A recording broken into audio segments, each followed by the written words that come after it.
Cleopatra was the last queen of Egypt. She is one of the most famous women in history. People remember her for her beauty, her intelligence, and her strong personality. Cleopatra was born in 69 BC. She was born into a royal family called the Ptolemaic dynasty. Her family ruled Egypt for many years. Even though they ruled Egypt, they were originally from Greece. Cleopatra was different from other rulers. She learned the Egyptian language. She also spoke many languages. She was very smart and loved learning. When Cleopatra was 18 years old, her father died. She became Queen of Egypt. She ruled with her younger brother.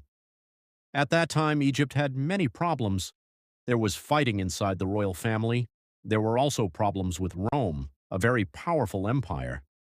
Cleopatra wanted to be a strong ruler, but soon she lost power.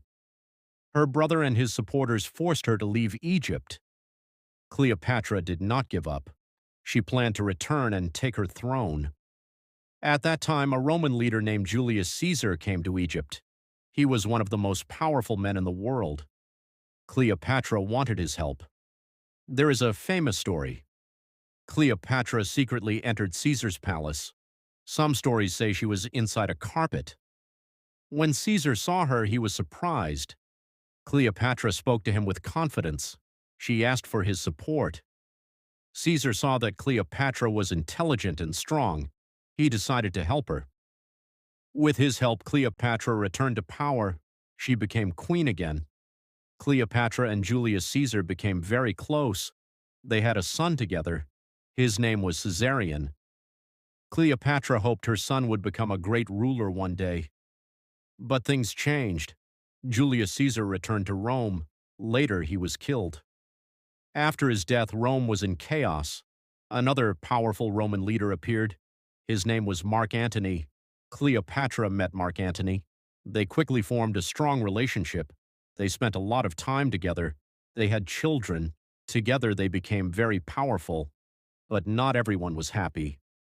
In Rome, another leader named Octavian did not trust them. He believed Cleopatra was dangerous. He told the people of Rome that Cleopatra wanted to control everything. Tension grew between them. Soon a big war started. This war was between Octavian and the forces of Cleopatra and Mark Antony. The most important battle was the Battle of Actium. It was a naval battle. Cleopatra and Mark Antony lost the battle. After the defeat, everything became difficult. Octavian moved to take control of Egypt. Mark Antony believed Cleopatra had died. He was very sad. He chose to end his life, but Cleopatra was still alive. When she heard the news, she was heartbroken. Octavian wanted to capture Cleopatra. He wanted to take her to Rome. He wanted to show her as a symbol of victory. Cleopatra did not want that. She wanted to die with dignity. According to the famous story, she used a snake. The snake bit her and she died. Cleopatra died in 30 BC. With her death, the kingdom of Egypt ended. Egypt became part of the Roman Empire. Even after her death, Cleopatra is still remembered. She was not just beautiful. She was intelligent, brave, and a strong leader. She lived in a difficult time. She made powerful decisions. Her story is a story of ambition, love, and power. Today, people around the world still talk about Cleopatra. She remains one of the most iconic queens in history.